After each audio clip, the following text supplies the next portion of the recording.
players go.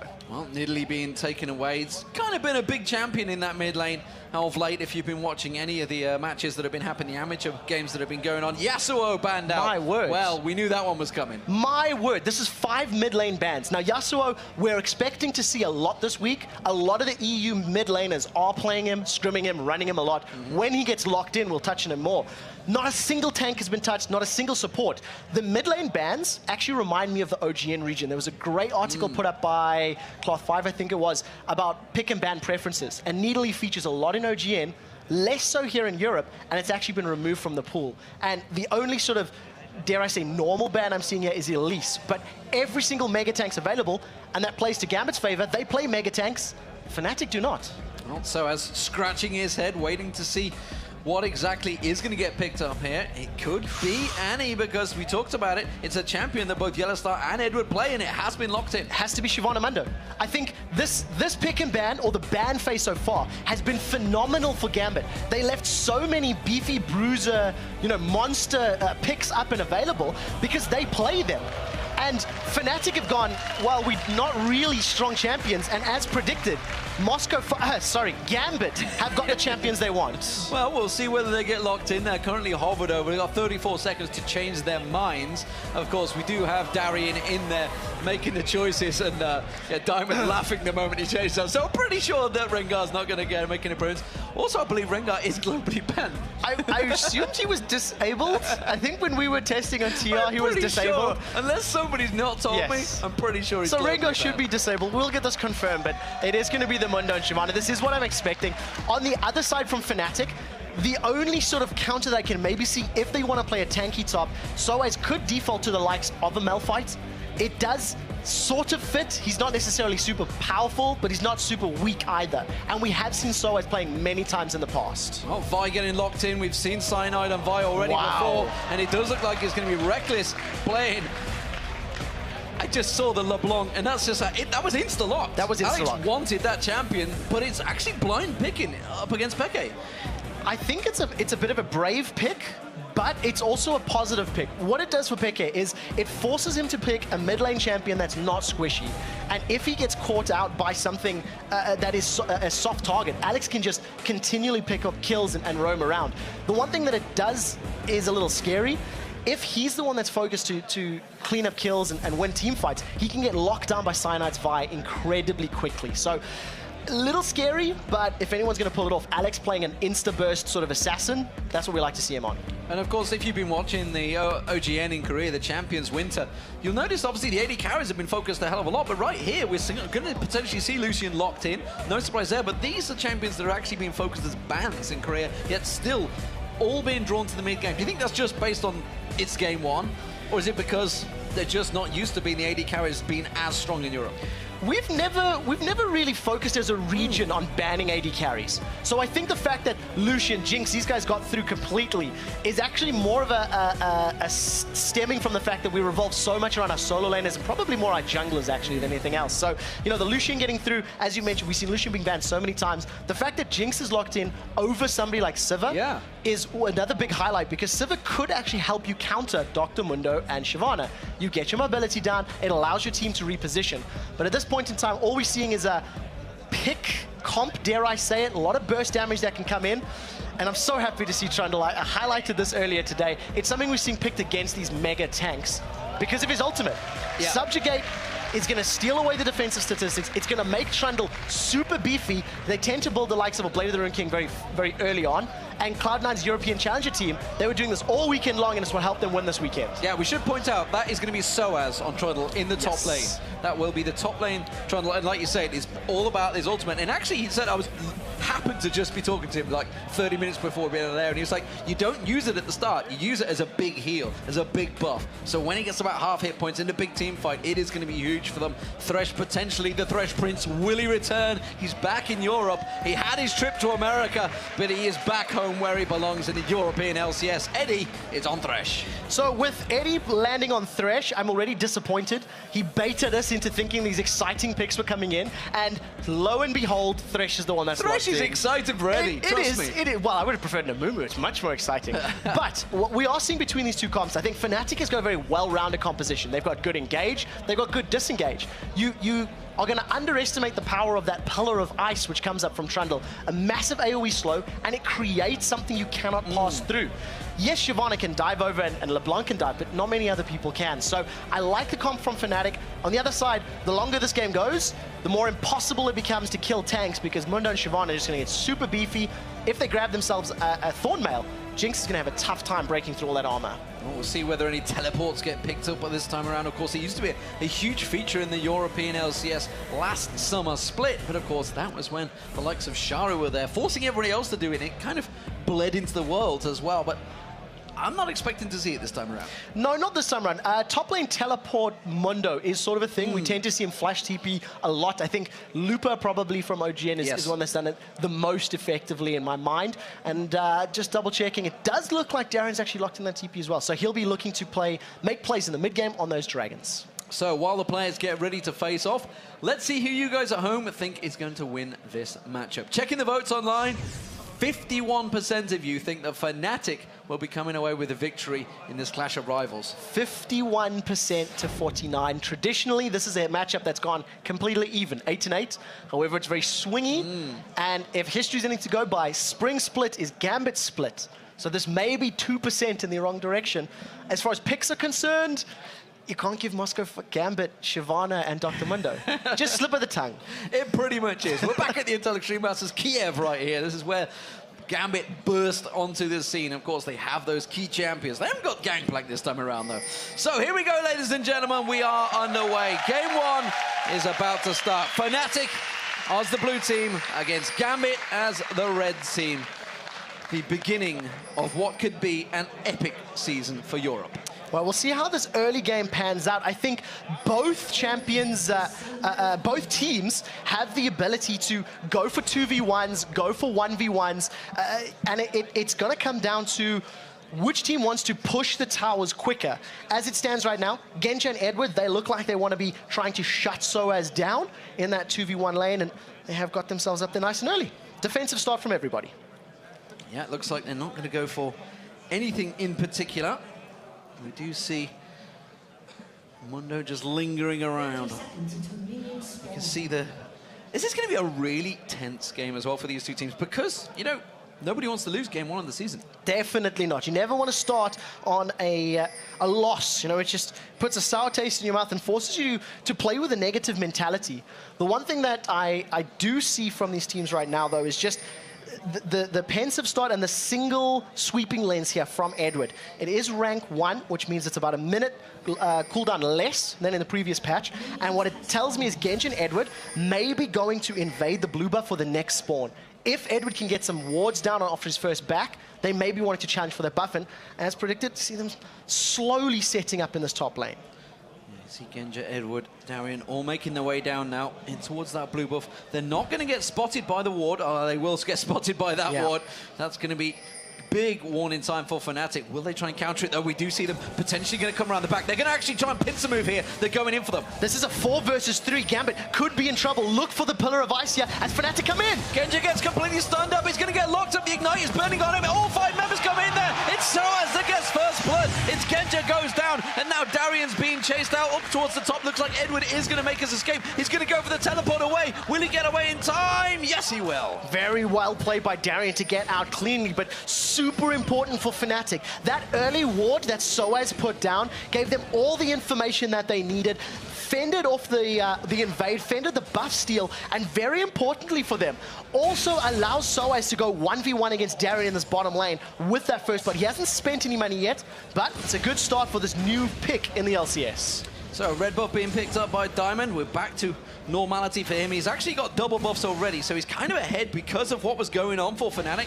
While they got the kill, the assist, of course, it did put Cyanide behind in terms of jungle. We'll see how that develops, though, because down in this bottom lane, we already see Darien going aggressive on Soaz. Now, in the early stages of this game, Darien's going to have a much better time dealing with Soaz. Trundle needs levels and needs all of his abilities to be able to contest and deal with Dr. Mundo, especially with that Pillar of Ice being a big block in his way. We'll see how it pans out as they start to scale. Right now, double buff Diamond is about to find Cyanide. This could be Cyanide in trouble. Cyanide's going to get caught engaged upon. Burnout running from Diamond. Of course, Burning Agony is on Mundo in the top lane, and Cyanide, he's been bullied away from this one, although he uses the taunt.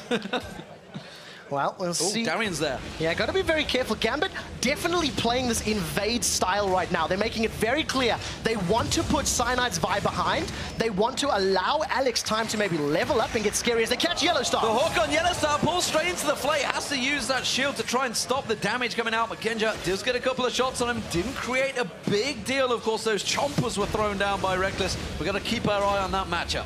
Well, at this point in time, a massive favor in sitting with Reckless, thanks to that CS lead, thanks to Genja and Edwards' failed invade earlier on. We do see in the mid lane, it looks like Diamond setting up, and they may go in for Picker. That's a flash! A flash goes in. Alex is just going to lock on towards him. Diamond should come in to finish it off. Goods managed to lock him down, and that is another kill, this time for Gambit. Very good reply from Gambit. Alex was playing defensive enough that Peke thought he was safe. Peke was under no mind that Alex was going to dive in there, and luckily Diamond also avoids that brief knockback by Cyanide's Vi, and it means that Peke not only gives up the kill, that's 2 waves worth of experience and gold he's missing out on, which is key for Alex's LeBlanc. If he hits level 6 and can pop down Orianna before she gets any defensive stats, this is a very good position for Gambit. It did, of course, mean that Cyanide came in and mopped up those lanes. Obviously, he'd been fell behind quite heavily to Diamond. Diamond putting the pressure on him. Back in this top lane now, Reckless and Yellowstar up against Genja and Edward. Lots of pressure on really both of these lanes, and you got to think of the pressure that's on Reckless. He said recently, I've waited a year for this. I've waited my time to join Fnatic back in the LCS. Of course, he was with them at IPR 5 back in Las Vegas a year or two, sorry, a year and a half ago now. Yep. And obviously he's had to do his duty, sit and wait. He played with Copenhagen Wolves. Honestly, he probably played more games than Fnatic with Copenhagen Wolves. Incredible amount of stats. We'll be getting to that later on. But it seems so far that even with him in it, despite the fact he is winning out the AD carry, actually, it's going to go back to that in a moment because we quickly lock up there. Despite the fact he's had all of this time to wait, he's kept himself up at the top of the level. Yeah, that's for sure. At this point in time, though, we're going to see how he pulls this one back. We do see Cyanide sneaking into this bottom bush. He is level 4. There's no additional lockdown available here if they throw themselves in Darien. So if this is going to be a dive, it's going to be a brave dive indeed. They have caught Darien. They're going straight in towards him. He has to force the flash straight away. It's going to be a tower dive, but it's not enough. Coming around the backside, he's going to be Diamond, though. Can he lock on towards him? Darien! Flash comes out from Soas, gets locked on towards him, but Diamond could go for the double kill. Get one down. Cyanide is down. Doesn't fancy taking on Soas. Darien definitely shouldn't have stuck around. He burned his flash. He was low. He should have known that Soas had not used his ignites, nor had he used his flash. It's not over yet, as now Soas is still toying with Diamond. And as we talked about, that level 6 combo from Alex in mid, allowing him lane control. So a little bit of misplay from Darien. Maybe we spoke too soon. Maybe feed to win is the way to go in this game. We'll see whether it works out that way. Of course, generally when he does die, he tends to die a lot. It just tends to snowball and follow through. And Soas, of course, 2-0 up, did manage to get that first blood of the game. But it is, once again, this top lane, Genja and Edward pushed up against their tower. Big differential building, 56 to 36 CS right now between Genja and Reckless. The threat potential of an Annie in the early game is immense because of the fact that Edward's hook has a very high cooldown. If he throws it out, doesn't connect or misses, he's got no more zone or threat potential. However, Yellowstar running around with that stun primed means you cannot go in for poke. You cannot go all in unless you want a full complete fight. So I think Yellowstar is playing this zoning perfectly, and they've allowed themselves to pick up all of this additional CS, which stems all the way back to that very, very early invade. But good play for Reckless and Yellowstar to maintain control of that lane. Well, the blue buff goes across towards Alex Hitch, and of course they will have the timer on the Fnatic blue buff. Remember, they were over there exchanging for that one at the very beginning, so we'll see whether they try and counter that one. Peke will be heading over that way at the moment. Cyanide isn't around there, although he's going a little bit early, it seems. Yeah, just a tiny bit at this point in time. Now that we've finally got a little bit of a slowdown in the game, I just want to touch on some of the things that Trundle can do, which are very, very key for this matchup. First of all, in these prolonged sieges and in this longer laning situation, he's going to be able to get a lot of HP back thanks to his passive. He gets a percentage of whatever's died around him, so minions, etc.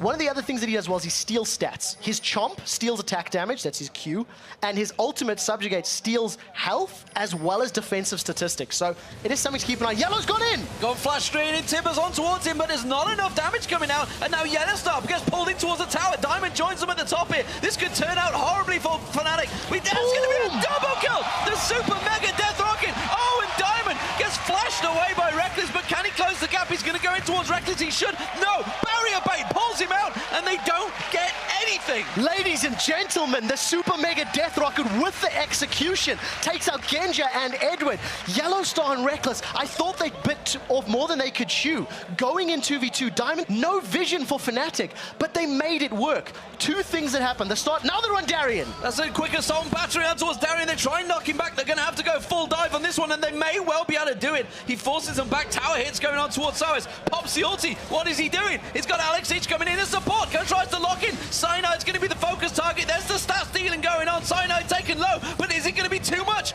Can they turn it around? The teleport comes in there. They try and get around this one, and Soas forces them back. Very good roam by Alex H, moving down the moment he's seen something was available. It's not over yet. As Edward may fancy a go. Does have flash, does have hook, but I think this is going to be very difficult. Soas does have the ability to speed himself up with that ground meta. That's just there. Moving away. Oh, getting excited for Edward. Take a look at Diamond Prox's position. He started Dragon. He started Dragon off, and that was what they were trying to do, just bully them away. And Diamond's going to need a little bit of help in this one. He can't solo it out. Genja's going to have to head on down there. The top bottom lane are coming in as well, so Edward and Darien, this will be first Dragon, 9 minutes 50 into the game for Gambit. Very well played by Gambit to balance it out. It may be at the cost of their tower. Alex should be able to get in range quickly enough, and a very good ward by Yellowstar will at least throw them off. So there we go, trading Dragon for tower. Good play by Reckless and Yellowstar to realize that they can actually push that objective down. I think net win for Fnatic because of the additional pressure they brought themselves and control from that top lane. So let's take stock of the situation. Obviously, Reckless got that double kill in that top lane. He went back and got himself almost a Bloodthirster completed there. And of course, he has got the basic boots as well. Big advantage over Genja already. Well, we'll have to see how he makes it stick. One of the things Jinx does better than any other AD carry at this point is damage, especially at that level 6 mark. She's going to deal more than Lucian thanks to the execute ability on her ultimate. The one thing it does, you do give up though when you play a Jinx, you're not as safe as a Lucian. We do see Pekka being jumped on. Sitch going aggressive there, didn't quite get enough down, but I'm looking at the bottom lane. 4 members of Fnatic going to start stacking up here, Trevor. Well, it looks like they may want to try take the tower down. I think if Fnatic decide to play this sort of fast, well, as we say that, Soas backs off, but if they try focus down the tower, they have the option to get all the outers down, set up vision to challenge for buffs on this next spawn in the next sort of minute and a half, 2 minutes, and then go for the next dragon, which I think is probably what they're setting up. A good bait there by Soas in the recall. There's no ward just a Gambit. Got to be a little careful. Well, they seem to know the position of Cyanide because look at Diamond. Diamond's just come in, taking everything away from the jungle of Fnatic. This is almost like the old Moscow 5, like you mentioned at the start. Coming in, taking everything. It's what Darien and Diamond do best together. However, they're falling behind Fnatic in terms of kills. Of course, in terms of gold as well, it's definitely going their way.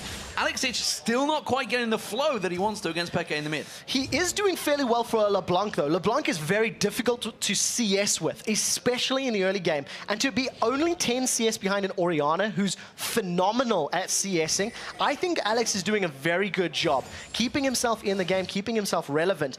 He is also blowing his ultimate basically on every cooldown. Just before we switched away from mid lane, you could actually see that that Mimic spell had already been used. The biggest story right now, though, is that because of Cyanide's repeated gank attempts, he's about 35 CS behind Diamond Prox, who's just farming his way and counter-jungling his way into a controlling position. And Darien not seeming to care too much about Soas, who's having to come in towards his top lane and churn through as much as he can. Darien heading back. They have full vision of him. He actually just passed the pink one, didn't even bother destroying it. Despite the fact it's visible, he didn't care. He wanted the top golems. Not using attack move. It's something we see actually very often. And I know during the quarterfinals of OGN, there was one pink ward that lasted about 14 or 15 minutes, if I recall. Just nobody attack moved through the bush. We'll have to see how long that pink does survive. His vision, definitely in favor of Fnatic. If you look all the way down the river, take a look at how much control they have, especially on entrances to their jungle. I think Fnatic have realized Gambit are doing a lot of counter-jungling, a lot of invading, and with all the wards that they have set up, they may want to challenge the next time that Diamond Prox comes knocking. We'll see how it works out at the moment, though. Looking back towards the middle lane, we do see Peke once again engaged on by Alexic, not managing to really land his full combo. Flash tippers on towards Genja straight away. He should be at dot away. No!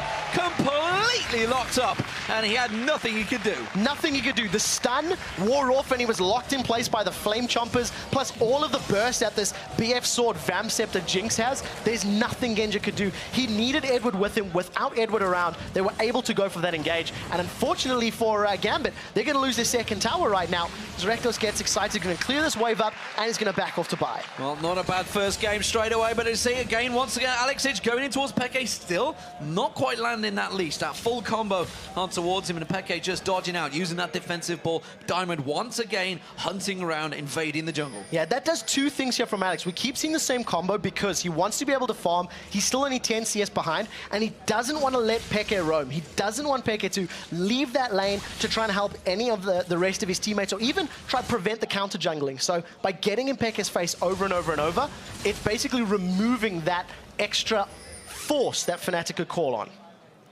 Edward sat lying in wait in this mid lane, but Alex, this is already backing up. Alex has actually gone for wolves. Edward's like, guys, I'm stood here waiting. But Alex didn't care, he's gone back to wolves. Diamond's going to be taking that red buff. He is on a farming mission right now in this jungle, and this may become a problem as we get into late game. I think it's definitely going to become a problem. He's already been, invaded multiple times without being shut down at all. He's got 2 kills to his name, and we've seen just how scary Shyvanas can become if they're left unchecked.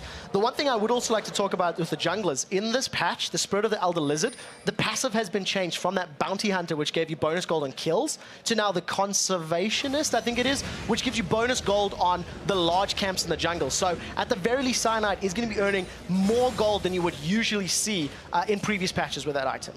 Well, as I'm talking about their item builds. Oh, actually, Peke is going to get engaged upon once again. This time the leash does land, but not a great deal of damage still coming out from Peke.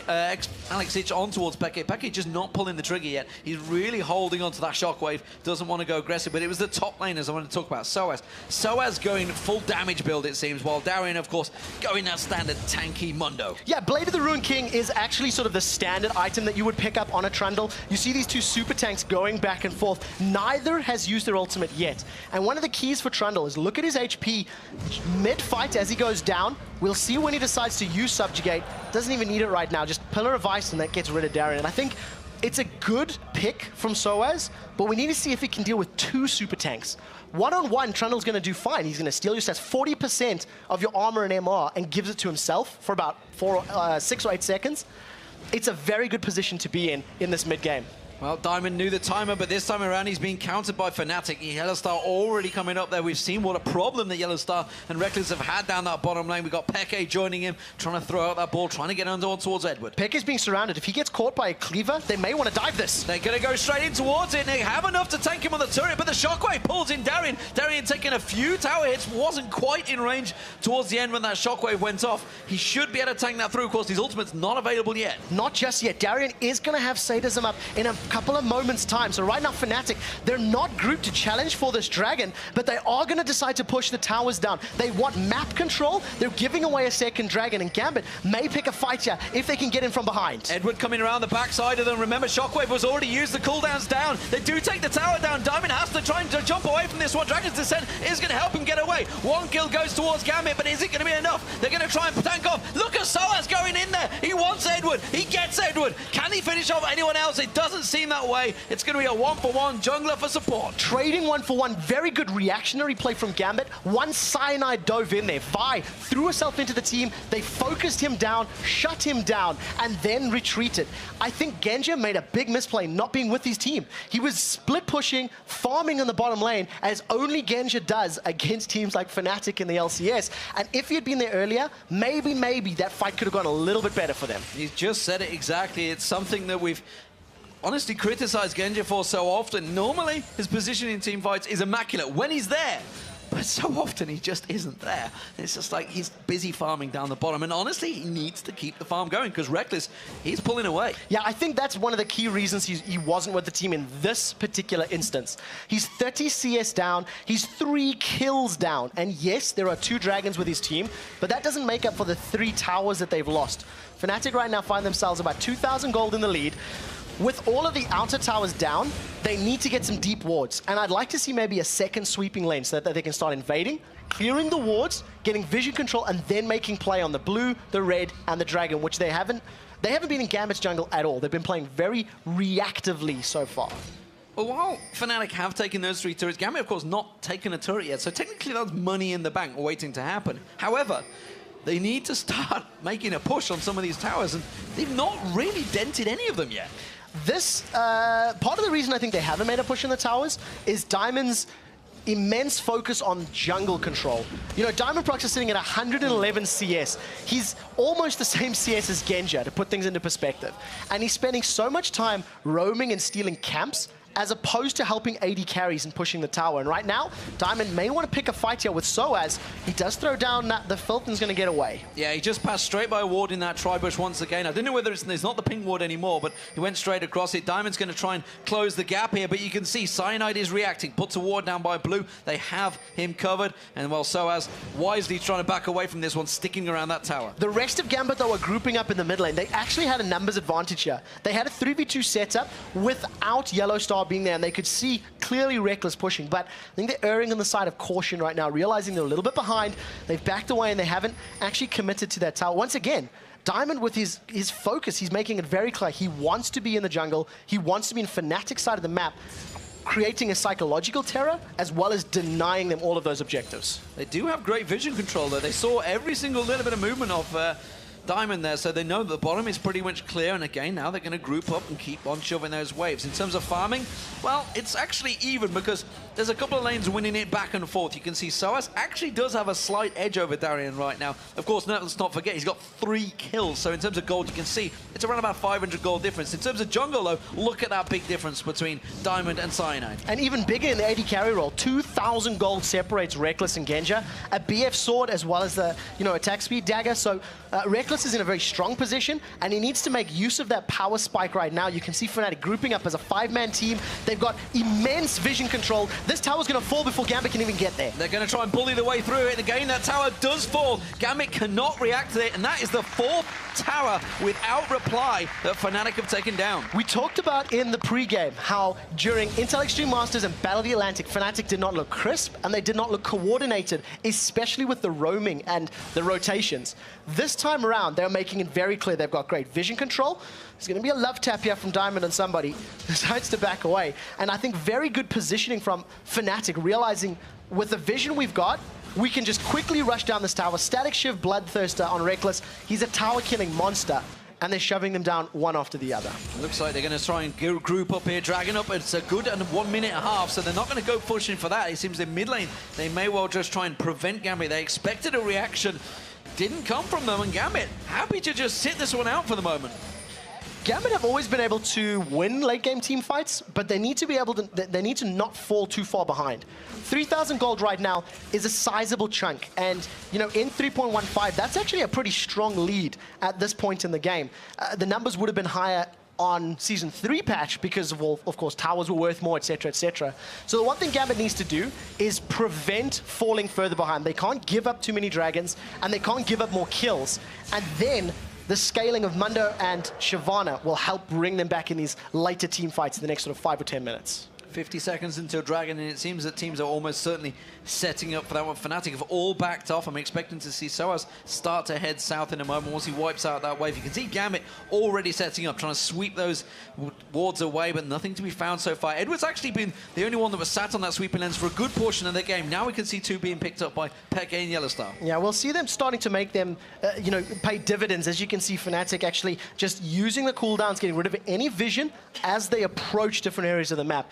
Alex is playing very patient, but he stood right on top of Fnatic ward. I almost thought that Relic, that sweeping lens could have been a bait, but nevertheless, Fnatic right now got a good number set up. They're going to try force the mid lane tower. If they can win a fight in the tower, they'll roll back to Dragon. And once again, Genja is nowhere to be seen. He needs to react very quickly. Yeah, he's not in position right now. He's going to make a move. This Dragon has just respawned. You can see Fnatic, 5-man, already pushing in to get in towards that spawn point. Genja's still only at the inner turret in the mid lane, so he's got a long way to go yet. And Fnatic have already started this one off. Now the rest of Gambit close in. Yeah, the super tanks are grouping up. Diamond is going to go in. Sadom's come down, and here's the fight. It's Darien they're going to focus on towards, but the Shockwave doesn't manage to really land. It's only Darien. Darien tanking out all the damage. There's the Cullen coming out now. Dowkin this time. Alexich, he needs to land the target in the right position, but it's not going to happen. It's Diamond he went for. Alexich not managed to land his combo, and now he's in trouble. That's going to be his Mimic going down, and now Genja's trying to run away from this one. Fnatic doing a fantastic job at chasing. The pillar stops him dead. Darien is in all sorts of trouble. There's going to be a duel between Genja. Can he turn it around? No. Peke gets in there. It's a double kill for Reckless. Edward's in trouble now. He's going to get chased down. It could be the triple. Yes, it will. Reckless is 6-0-2. This is a fantastic position for Fnatic. They engaged the Dragon, knowing that Genja wasn't there. Gambit blew so many resources to try and kill Cyanide, and Cyanide got away. He didn't even expend his flash. The rest of the carries from Fnatic were just able to pick targets single, one at a time, because Diamond Prox and Darien, they went in alone. They didn't have the support of the rest of the team. It was a split-up Gambit. Fnatic win the fight, get a bunch of kills and Baron, and now they're in a commanding lead. You know, speaking to Fnatic before this game, while they were having their food, preparing for this, they were telling me, D-Man, I'm worried. We're worried about this game coming into it because we've won all our scrims. We normally lose our scrims and then win the games. But he said we've won all the scrims. We are very worried about this one. And it seems they've come into this one highly focused. Yeah, take a look at the replay. This is exactly what I was talking about now. Diamond is up at the top of your screen. Darien is nowhere else. And, you know, the Shockwave, yes, it only caught Diamond Prox, but the key is that Gambit are two split up. That's a 5-man death ball of Fnatic. They pick a single target, focus him down, and you've got, you know, Orianna dealing damage, you've got a Blade of the Rune King Trundle dealing damage, and of course Reckless with red buff, with area of effect splash damage, thanks to that, you know, switcheroo on a cube, using the rocket launcher, continues chasing down, and it just boils down to Gambit being not grouped up enough. If Genji was there 5 or 10 seconds earlier, they could have committed to a fight as a 3-man or 4-man, and it would have worked in their favor. And that's another turret going down. 5-1 now in Fnatic's favor in terms of turrets. Of course, they have that Baron buff on them as well as that 4,000 gold lead building up. Fnatic are in control of this game. They have that blue buff, though, being stolen away by a cheeky Darien. And he does have teleport. This teleport not necessarily working out for him just yet. He may decide to use it to sneak away, or he's going to just get a nice smart pathing. No vision here from Fnatic. Oh, they know where he is. He may get caught out. He should be able to save his away. He had his ultimate for movement and etc. So Darien gets away with a nice little steal. But I think the one thing I'd like to highlight, he hasn't used his teleport enough. We haven't seen it being needed, and I'd like to see it being used to maybe wrestle some map control back. Let Darien split push, try to take the bottom outer tower, and teleport to a fight early so he can be ready to actually battle. Darien feeling confident up against Soaz, despite the fact Soaz is 3-0-4 on a top lane Trundle. It's something I have not seen in competitive gaming for a very long time, but it works so well. Now they're going to engage. He's dead. That's going to be another kill. Peke picks it up this time around. There's the Shockwave pulling in the rest of Gambit. Gambit are dropping like flies. It's a triple kill for Peke. Can he get the Quadra? Diamond is just going to bully them away. They don't care. They're going for the tower. Soaz didn't even use his ultimate in that fight. The dive potential of that Via Sultan battery shut down Gambit. Now they're onto the inhibitor turret. That's going to be the inhibitor turret going down. Diamond can't prevent this one. He has to back away. The rest of Gambit coming out now as they're going to slowly spawn. Diamond joining them. But that is the first inhibitor of the game. Fnatic in total control of this match. 7,000 gold. They didn't give Gambit the chance to react. And I think Gambit have been all over the place. They haven't been able to defend one of their own towers. And Fnatic's been able to just read, where do we have an opportunity? Where is that window just a little bit open? And they dive through it every single time. Fantastic stuff. 13-5 now for Fnatic in terms of kills. But more importantly, it's a 8,000 gold lead along with that 7-1 turret advantage. And item-wise, it is cannoning them ahead. You can see Gambit, again, trying desperately to get that, but look at the hit points on that turret. They've barely scratched the surface. Haven't been able to at all, and I think if you go all the way back to the beginning, if Diamond had maybe spent a little bit more time shoving the lanes, it could have worked out for them. If they got a kill and pushed it towards the towers, maybe they could have got some more damage on these outer towers, but it's not working out for them just yet.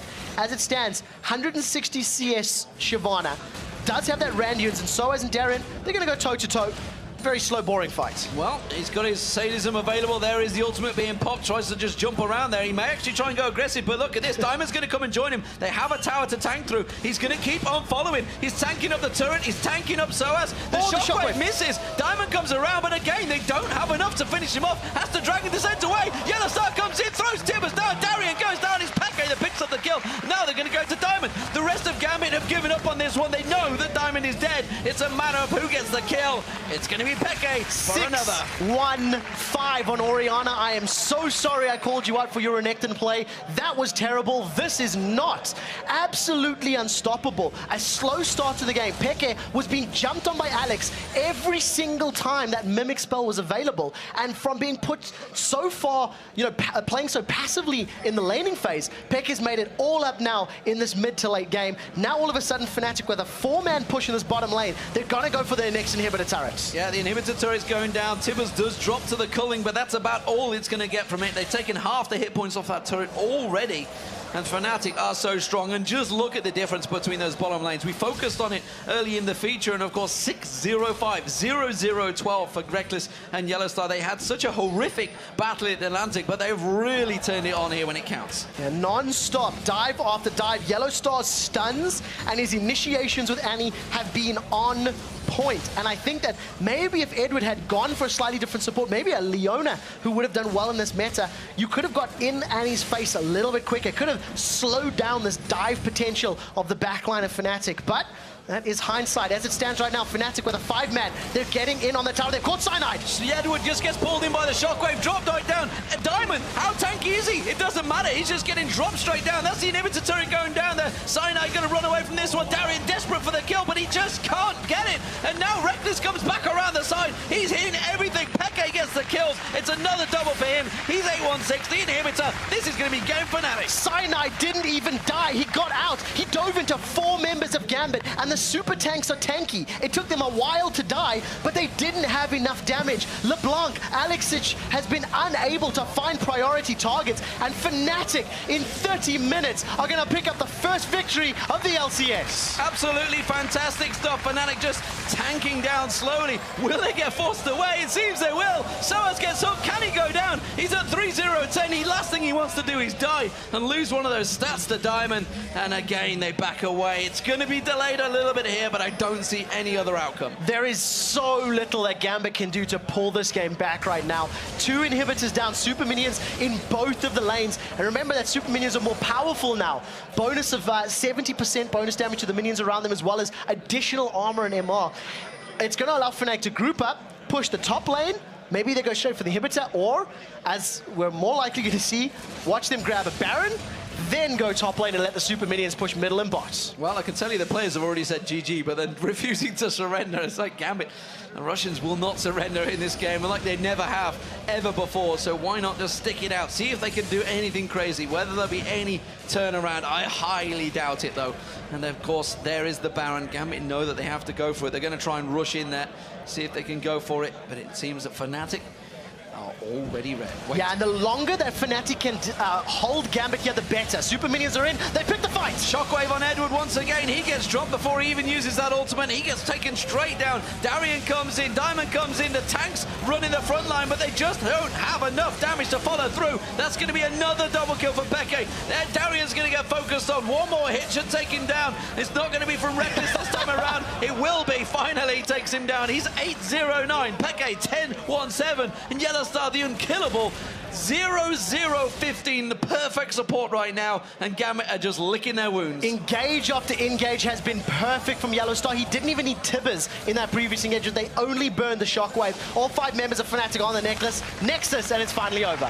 Here we go, ladies and gentlemen. Fnatic take game 1 of the European 2014 season of the LCS, and what an impressive debut for Reckless right there. Ending the game 8-0-9 with a 0-0-15 support alongside him. You know, they were talking about how Genja and Edward have been together for so long, but what a starting performance. In the interview, or in the video segment that we had beforehand, Reckless and Yellowstar were saying how their synergy is driven by Yellowstar. Yellowstar will say a full sentence like, go.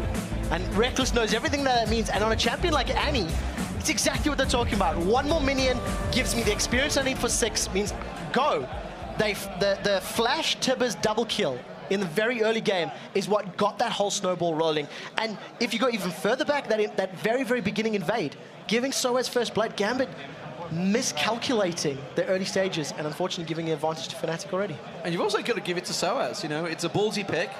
going with Trundle up against the Mundo Shyvana. You called it. You know, they're going to have to lock those in as the first 2 picks. But we knew from talking to the teams, this was the counter. This is the counter that seems to work. And Europe, again, showing the hand and basically leading the world and saying this is how you counter it. Yeah, so I think it's definitely an option. It's not like it's a hard counter. It's not like it shuts it down. But the power that a Trundle gives you to steal statistics and also gain all of those bonus stats that are so important when you are able to have crisp rotations. When you have a Trundle that can steal stats and tower dive with a Vi, and your whole team is there to back you up. Let's go mid, let's go top, let's go bottom, which is what Fnatic did over and over.